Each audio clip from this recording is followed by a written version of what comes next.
Okay, thank you very much. Got it? Thank you very much, Bhuvan, for agreeing to talk to us tonight and also for being so flexible. We actually had a full calendar and then the space became available. So Bhuvan very kindly agreed to be flexible, and which we very much appreciate. And we're thrilled that you know, able to share your knowledge on a very interesting and quite an important topic going into the future. So I'll pass the meeting over to you, Bhuvan. Excellent, thank you. So everyone, I'm Bhuvan Unhelkar. Thank you for the opportunity. And I'm going to request all of you to please mute your mics. And also I'm going to record this talk. So if you, I hope you don't have any objections to that. There's nothing in here that is going to implicate you. And I'm going to now share my screen. Let me just see. Gavin, Catherine. I'm just muting all my friends for the time being. I'm not impinging on your democratic rights. And I plan to speak for approximately 20 to 22 minutes. And after that, we can move to Q&A. And now I'm going to share my screen. So I hope you can see my screen. You don't have to reply unless you cannot see my screen. And here it is. Okay. So AI in our daily lives, but that's just a hook to basically be with you guys, my very, very cherished friends in St. Ives. So this is my plan. I'm going to do a brief introduction about me, which includes my life in Florida, especially my Rotary life. Then I'll share with you a bit on AI and how it's impacting us in our daily lives, and also a bit of mention of use of data in polio now. So my resume, I am a Rotarian since December 2002. We're very proud of that. And I have done a bit of work with you guys, and then I moved to Sarasota, Florida. I do a lot of writing, and some of my technical material is coming out of one of my latest books on AI. I'm also very proud of being a fellow of the Australian Computer Society. And I used to do some work for Discovery New South Wales, which I haven't done after I moved to Florida. This is what hooked me. I have done these polio drops in the mouth of little kids. And ever since that activity in India, I've been in love with Rotary. Also very happy to note the new RI president, or not so new now, has picked up a theme, serve to change lives, and let us hope our service changes lives. I'm an Australian. I live in Virunga, and I've been attending St. Ives Rotary since 2002 and participating in various activities. But right now, I also have a home. This is our home. If and when, or I should say, as and when you visit Florida, this is your room where you will be staying. Bradenton is the name of the town, little south of Tampa, and Sarasota is where I work. So Sarasota Manatee is the campus. This is a beautiful, small, quaint campus of Sarasota, University of South Florida, where I work.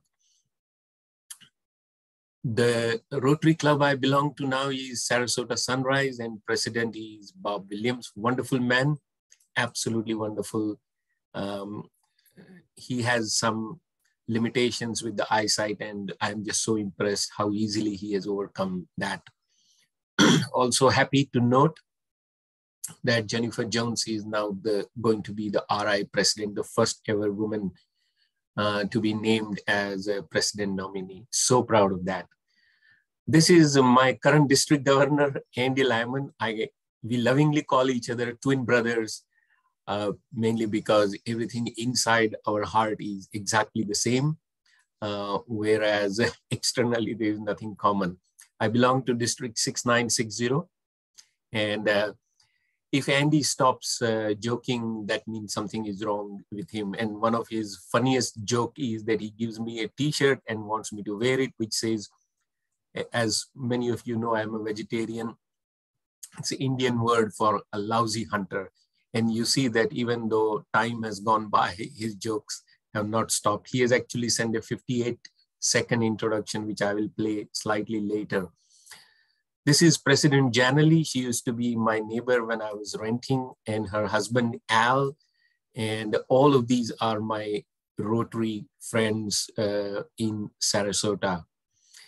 Sarasota has a wonderful beach, Siesta Key, where I stayed for 4 years and did a lot of running, including the Boston virtual-real marathon, first ever in my life.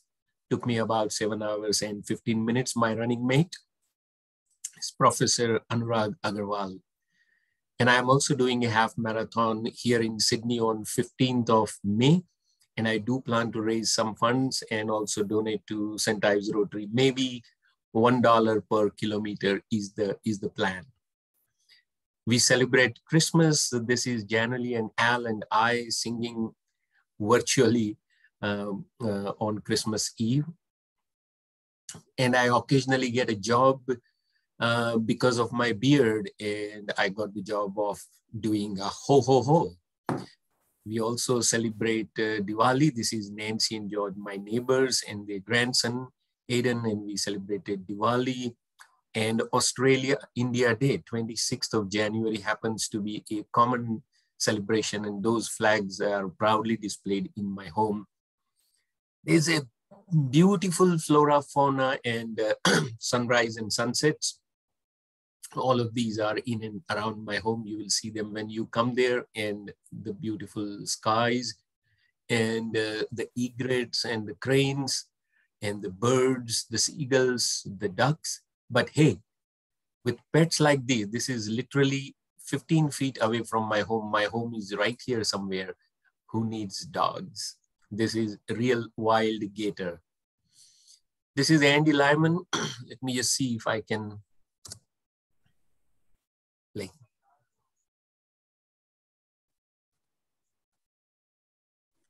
No sound. No sound? No. Okay. Andy is talking about, okay, let me just see if I can do something.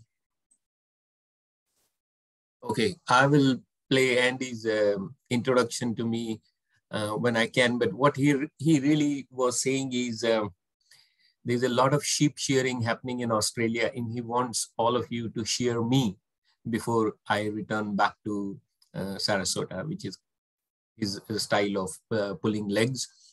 Lots of Rotary projects, 2 miles of road cleaning, district governor-elect, about 20, 25 of them. You can see some of my hosts. So about 20 district governor-elects come and stay in Sarasota, and they have been doing it for last 40 plus years.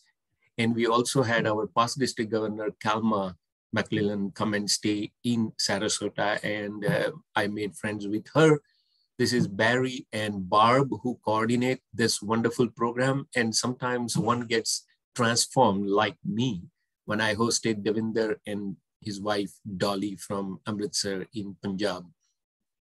I've given quite a few talks, including this one, Bhuvan's Triangle of Love, and also a very sensitive topic, but that's what Rotary is about.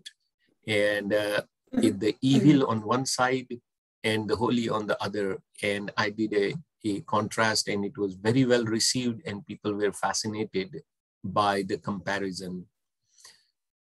I do a lot of writing. So that's my life in Sarasota. My writing is lots of books, which are all now textbooks in my university and freely available to my students. Software engineering with UML. This was my first ever 20 years ago. Enterprise architecture. This is Keith Sheringham's work with me. Green IT. And this is the latest that I wrote during the pandemic with co-authored by Professor Tad Gonsalves from Sofia University in Japan. And a lot of material from there is drawn into here. So what do we really mean by artificial intelligence? The fun question, the Bollywood question is AI is going to take over humans. I don't think so, because no matter what, it remains artificial. And this is how Professor Gonsalves defines artificial, including an airplane is artificial flying and a ship is artificial swimming. And intelligence is the ability to learn. And that's what machine learning is doing these days. The output is fed back into the system to continue to learn. These are some interesting terms: artificial intelligence, big data. The intersection is machine learning because we use programming to learn about data. Not only is asking answers from big data challenging, but we don't even know what to ask. So the questions are becoming challenging, and that's where machine learning comes into play. So how is this technology affecting us in our daily lives? Lots of applications: health, autonomous driving, finance, security, social media, entertainment, recommendations, education, space, NASA, gaming, RPA, robotic process automation as done by Amazon, agriculture, and e-commerce. There are many more that fall under the smarter umbrella. And just when I was preparing for this presentation, I came across this term metaverse.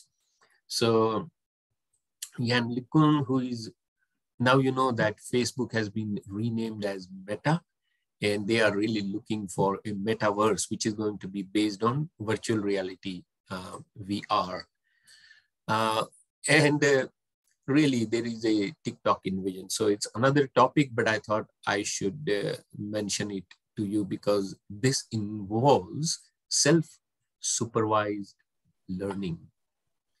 And it's all happening because we now have the ability to store. Hadoop is a slightly technical term, but the ability to store data means it is so cheap now to store, including this recording, for example, that we just go ahead and store it and then hope that one day we will make good use of it. And that's where my skills are coming into play.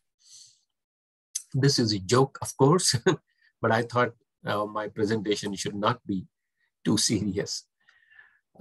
Isn't it interesting that in 1956, this was 5 megabyte.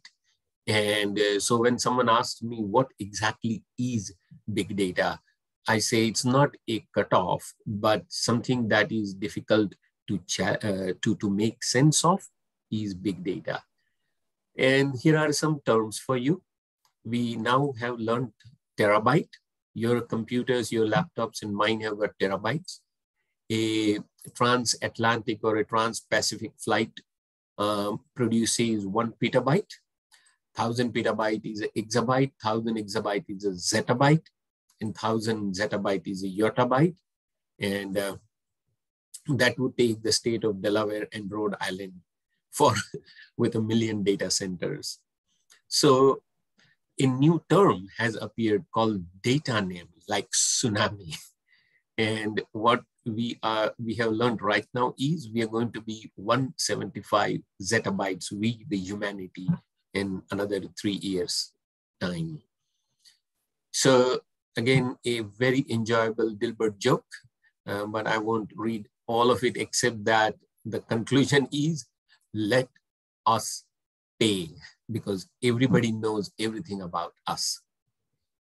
So where and how this has been of value? First, let me take you through some business use cases, then I will talk about personal use cases. This gentleman, Ozioni, crunched 200 billion airline price records and saved $50 per ticket. And it was entirely based on correlations.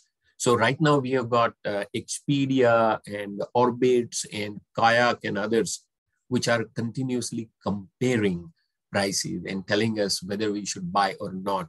And this is what he had done long time back with big data in 2004, got purchased, taken over by Bill Gates and integrated in Bing. This was closer to my heart because we lost a wonderful thinker, and he was doing a phenomenal amount of analytics for himself. But for a mere $99 US, you and I can send a swab, including the COVID test swab will do, and get our DNA explored. All happening because of data. This particular tool was comparing traffic with stock markets and coming up with a wonderful correlation to say that more traffic means more business activity, therefore more likelihood of Dow Jones or Reuters going up. And then Dr. James Rickards did a wonderful job. And this is actually the first chapter in his book called The Death of Money. That's the title of his book. But the first chapter is the Prophecy Project, where he correlated the puts, that is the right to sell stock, for American and United 3 days and 2 days and a day before the 9/11 disaster. And he was invited by CIA he was able to mention or at least come up with some indication of the London Tube disaster. This is the YouTube link. In case you are interested, you can also Google him and I can make this presentation available to you. So how does these technologies of artificial intelligence impact us? So one very simple example is if you use Google Maps, and I do, even if I have to come home, although funnily, when I punch home, Google Maps tries to take me to Bradenton in Florida and says it's 9,687 miles away. But I have a home here. I'm sitting in Varunga right now in my home. So Google Maps will tell you estimated time of arrival, whether there are road closures, whether there are speed traps, and so on through AI and big data. Uber heat map, I have just given you a very generic snapshot, but really Uber, which is the biggest taxi company in the world without owning a single cab, is extensively using AI to make prediction as to when your ride will arrive, how much you should be charged, and so on. And of course, security and safety is also being made use of. I don't know whether in Australia we can do mobile check deposits, but I can take an image of a check I might have received and easily deposit it in my bank account in America from anywhere in the world. And that is using OCR, which is an AI technology, optical character recognition. And then there are companies like these, Tommy Hilfiger, Dior, and Nike, that are providing recommendations to their customers based on AI logic. I also thought I should mention a funny thing that this man did without programming. What is his name? Simon Wickett. What he did is he put 99 live phones in his trolley and walked on the streets somewhere in Germany, and the traffic all vanished. So the messages that you and I get, the red line when we use Google Maps, when we are driving that there is traffic jam, is actually based on pinging the phones that are there with our fellow commuters. We in Australia have been pretty clever with COVID, although that is the reason I was away from my home for 2 full years without seeing my family. But what we did is we actually did a poo test. And this is not the bowel cancer test, by the way. We used to have a project, right? I'm not sure if we still have it in St. Ives Rotary, but that was the bowel cancer test.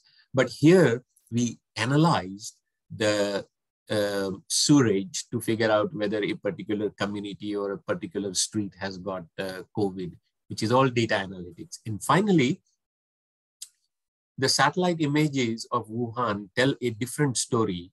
You can see here the number of cars in 2018 and 2019, 2018. These are satellite images of various hospitals in Wuhan, and they tell us that maybe COVID was there much before it was officially declared. And then, of course, Parkinson's, which is again close to heart. I know a few of my friends who had this, and AI is used in detecting.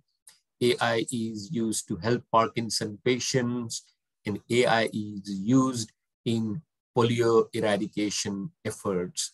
So we, you and I, who are fellow Rotarians, for whom polio eradication is very, very close to our heart, is actually making use of data science.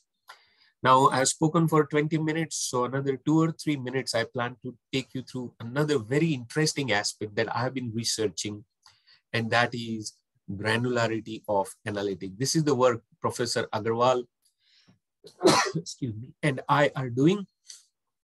And what it really means is we analyze data and take it right down to hourly data, which was not possible without artificial intelligence and big data. So we can do that, you know, simply knowing who beat whom is not enough.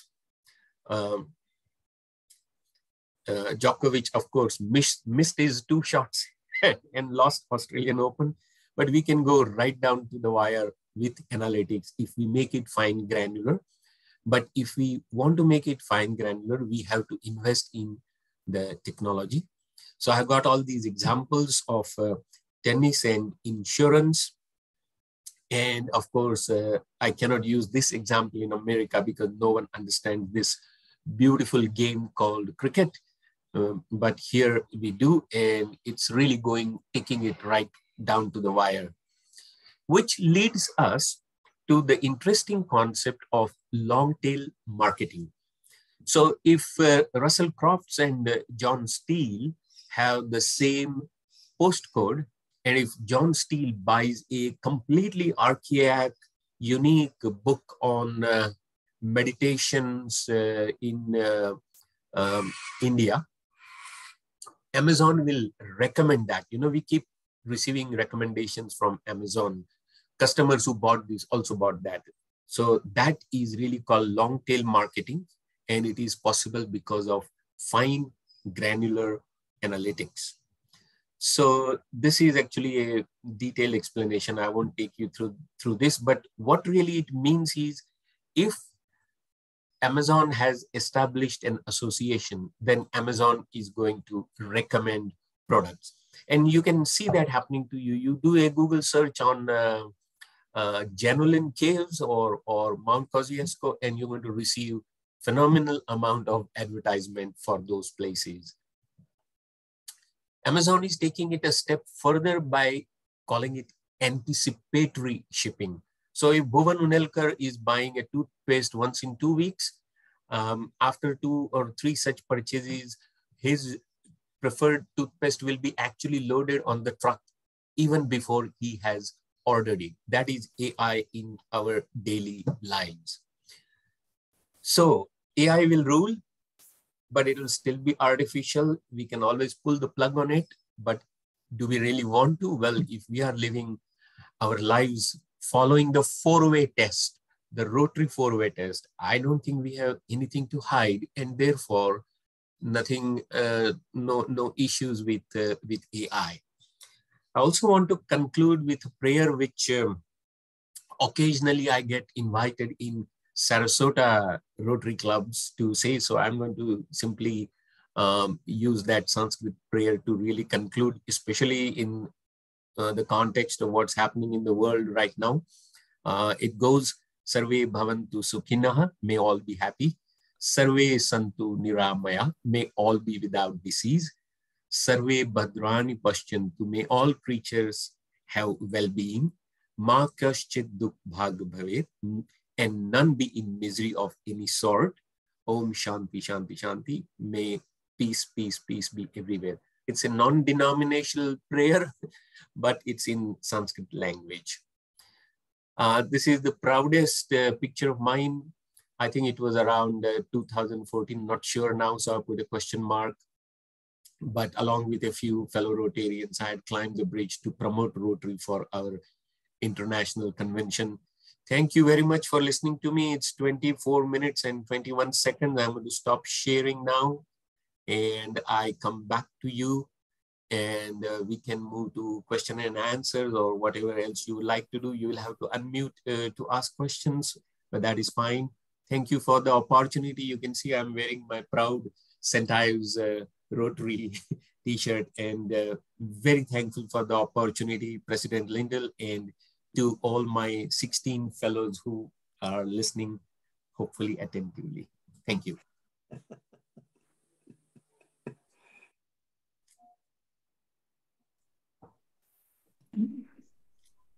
Oh, thank you, Trish. Any questions, comments? You want to try Andy's record? Artificial intelligence can obviously be used for a lot of good, but it can also be used for a lot of harm.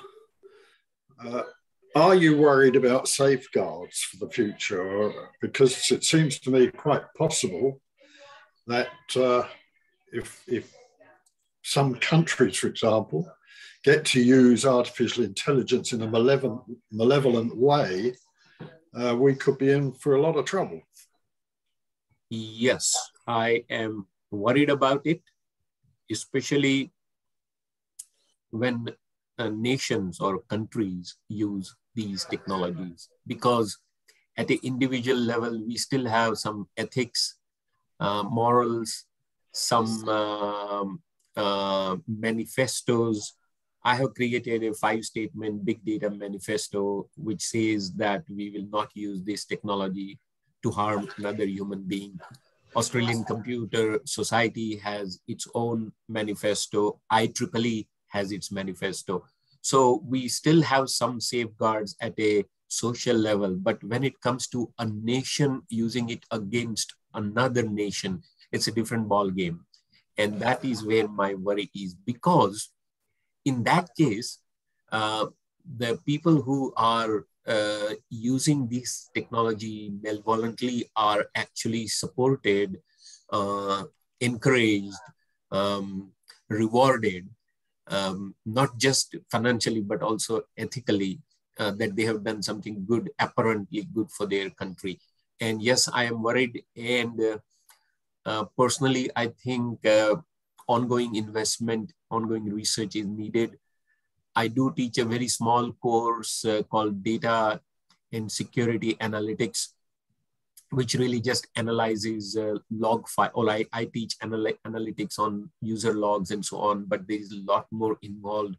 And I do remain worried. And I haven't even talked about blockchains, Ethereum, and so many other technologies that are of concern, because they are all hidden, what we call the dark web. So I share the concern with you. What we can do? Well, education, training, policies, good government policies, and hard work. Thank you. Thank you. Hi, Bhuvan, it's Keith here. Just to add to what you say, and to add to Brian and what he was talking about, there is obviously the sort of militaristic aspects around AI. There's obviously the crime aspects around AI for all sorts of activities. one of the bigger societal challenges over the next 10, 15 years, whatever the time frame, is the transformation in how we work. So what happens is we've automated agriculture, we've automated manufacturing. AI and other technologies are going to come along. They're going to automate massive chunks of audit, massive chunks of doing tax, massive chunks of banking. And so what now is there's both massive societal change with massive opportunities, but also potentially huge problems because we're changing what people do and how they do it. And yes, there's the education, there's a need to skill up, but over the next sort of 10 to 15 years, if we look into our crystal ball, there's massive societal change coming around the technology. So Boo, and I'll stop there and just get you. Thank you, Keith. And for all my fellow Rotarians, Keith Sheringham is my fellow author, thinker, good old Aussie mate who has come twice to Florida and spoken at my university as well. He has also attended one of our programs 2 years back when I was here. And my hope is that Keith will join a Rotary Club soon. Thank you, Keith. Any other questions or comments? I might throw one up, Bhuvan. It's Greg here. Yes, Greg. Good evening, Bhuvan. We enjoyed your presentation. It's obviously something that's impacting all our lives. I heard Keith mentioned the crystal balling side of it. Your thoughts of in years to come, how do you think this is going to impact our lives? Where's the next thing that's going to happen with AI that we're going to lean back in our chairs and say, wow, that's interesting. Can you do some crystal balling for us? Thanks, mate.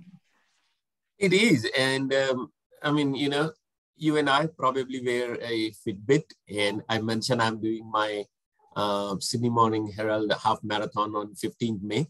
Yep. That is AI, that is big data. Of course, this is an IoT device. But if we look at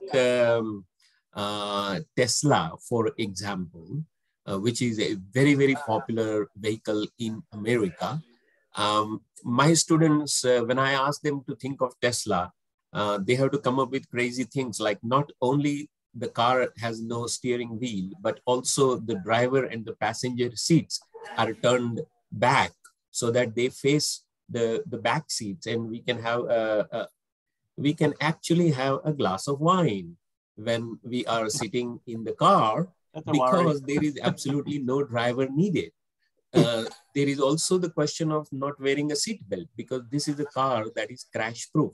So these are just some thoughts. I'm not saying this is all happening, but RPA, robotic process automation, is the term that we are using in the academic circles to talk about what is happening with autonomous driving. If I have to do crystal ball gazing, it will be drones. The future is not cars, but drones. And we already are using it. You know, if there is an event on a freeway, M2, M5, M7, right now we have these wonderful fireys or ambos, you know, flashing their sirens. We give them siren, they are reaching the event spot. I see that going away literally in 2 years' time. And drones not only delivering the required first aid, but also a person can actually fly in there. So that is one major area where I see changes happening. Home automation, I see changes happening. I already have a Roomba in Florida who cleans, and all I have to do is send a message using my phone. By the way, that has a Rotary sticker too. So clothes, you know, automatically control clothes, bodies, medications, elderly care, all these things are changing, if not already. Holographic projections. I mean, why should I see a cricket match, Australia, Pakistan, on even on a plasma TV. That's old technology. I want to press a button and see the match in a holographic projection on my desk or on my coffee table. And we are moving there. I mean, Rotary, now we are having this particular meeting on Zoom with what, 17 participants. And we used to have, face-to-face meetings sometimes at Pimble Golf Club, less than 17 people. Now we have the technology and it is moving forward. These are my thoughts, all areas, agriculture, health, social service that you and I are doing. All of them are changing. Education is changing and so on. And as Brian asked correctly, there are risks associated, but I am happy to take the risk. I'm ready to jump in. I have already jumped in. Fair enough. Thank you. Thank you. Welcome, Greg. So this is a sort of a Rotary question, Bhuvan.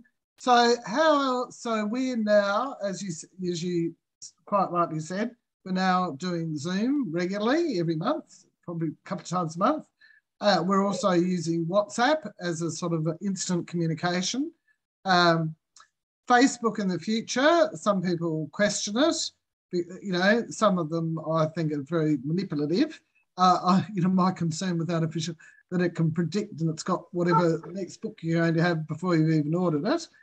So how else should Rotary be embracing AI technology?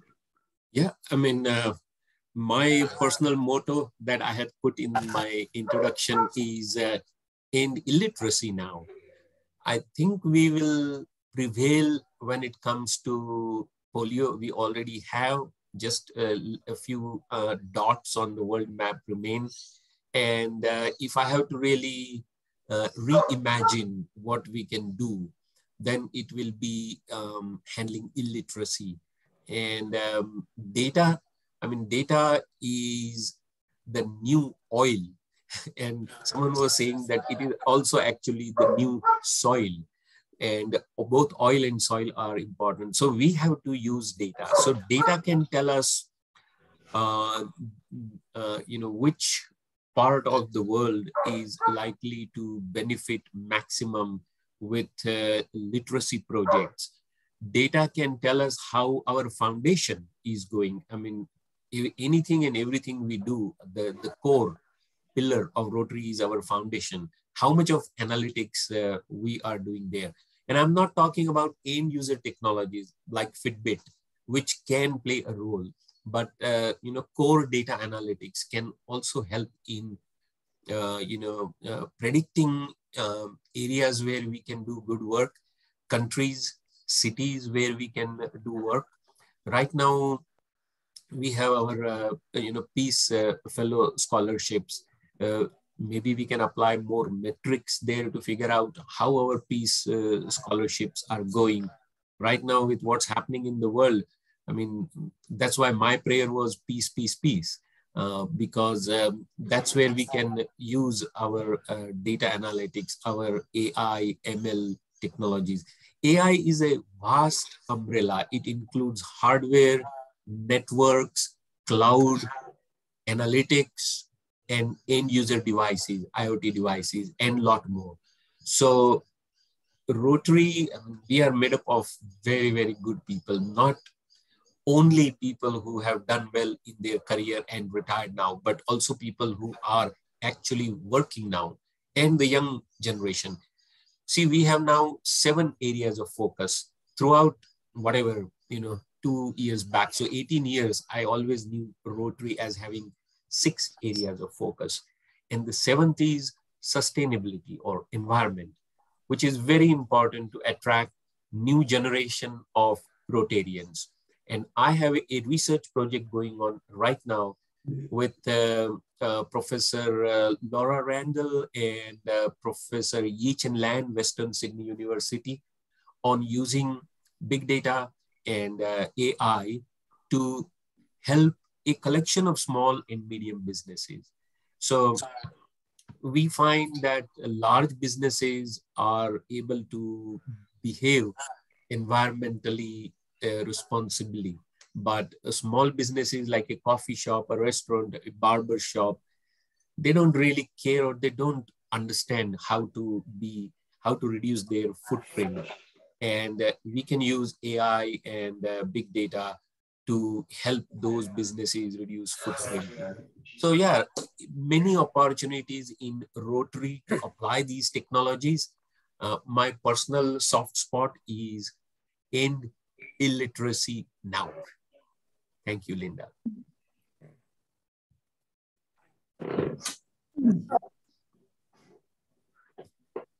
All right. So I don't know what the format is, President Lindell. Do we have some Rotary business to talk? Do we have Bobo to talk? I'm attending our physical meeting next Wednesday, and I'm volunteering as well. You're the best. You're the best, Bhuvan. So we will get an update from Harry. Okay, I'm going to pause. I'm going to pause the recording. Oh, thank you very, very much, Bhuvan. To know who you are. And that's just another, there's so many different facets of it. Yes. And if we're ever going to get a handle on it and learn about it, we need to start planning. Just don't bother, Trish, let it go. No, I'm not like that. I'm a Scorpio. I have to find out all about it. And it just fascinates me that even today I was on Google on my phone, and I was going to use Google face recognition, and this is Foxtel, and they said, well, someone else may have already registered with their face, and so if they incur charges, you will be liable. So I cancelled my face recognition and went back to a password. But they're the sort of things that we're all going to be struggling with. But anyway, the reason why I put up that little yellow hand was just to check who is going to the Rotary District Conference on Friday night, or walking frame, and I think they're not going to get in the car and drive. But they'll be hovering. The drone part. Trish, you won't need a car. Will there be a personal drone? It's interesting. Hey, I want to take 58 seconds to see if I can play this, because the audio did not come through. Greetings, Rotary Club of St. Ives, Australia. That's Andy working. Lyman here, Rotary International District 6960, District Governor. I just wanted to introduce my twin brother, Bhuvan Anilkar. I hear he is speaking to you today. Thank you so much for sharing him with us. He has truly become one of our brothers here in Sarasota, Florida, and we miss him. If there's a chance, I need a favor. I know you guys have sheep down there. Is there a way for you to share that boy before he gets back here to the United States? As you can see, I know how to cut my hair. I don't know if Bhuvan does. We love you. Hope things are well. God bless you. God bless Rotary. Bye-bye. Nice thing to Rotary. Well done. That's the current district governor. Don't take any notice, because a beard is a wonderful thing. Rosemary. Oh, that's only one vote, Boo, and the other 16 don't vote that way. Oh man, looks like there's always a rebel. The exception proves the rule. Exactly. Lyndall, thank you for inviting me today. Well, thank you very much, Robin. It's been lovely, because thank you, Lyndall. Believe it or not, but Bhuvan was the president of St. Ives Rotary Club when I last went to district conference with you. Oh, there you go. There you go. See, yeah, that was a while ago. It was lovely. That was a long time ago. Yep, sure was. Well, you joined us at the Commissioner Shane Fitzsimons, and it was just lovely seeing him, and he made this fabulous recording so that the mind's open. And with this social gatherings where it's like we're all in the a room together, holograms and stuff. It's a brave new world, and let's hope society can keep up with technology, and that some of those people on the the evil side don't abuse it, which I think you need to exercise caution. So thank you everyone for coming. How's the golf, Russell? Oh, the golf was wonderful. Thank you, Lyndall. It was good, and I had to have a little operation today to sew up a section of my brain. There you go. Hey, Russell, can you repeat that? Because I had paused the recording. I really need it recorded. Go ahead. Yeah. Please don't. Yeah, don't. I'll send it to you, Bhuvan. Don't worry. A good speech like yours, Bhuvan, is like a woman's skirt. No, you don't need to read it. Well, he's recording you it. don't have to do it again. Long enough to keep, to hide all of the interesting bits, but short enough to keep everyone interested. Well done. Very good. Thank you, Russell. Thank you. Okay. Okay, with that, I would like to close the meeting before we have any more white words of wisdom. And you look like a bandaged bear, Russell. And, I was supposed to keep it on. And I'm glad you didn't know. And I'm glad that the doctors have managed to whatever. Sort you out. Hair transplant. Yeah, okay. He sounds better without a brain. So thank you very much. There's a lot of echoing going on in there. All right. All right. Bye, everyone. Bye, everyone. See Bye, you. everybody. See some of you on Saturday. Bye. Bye, everyone. See you. Bye-bye. Be good.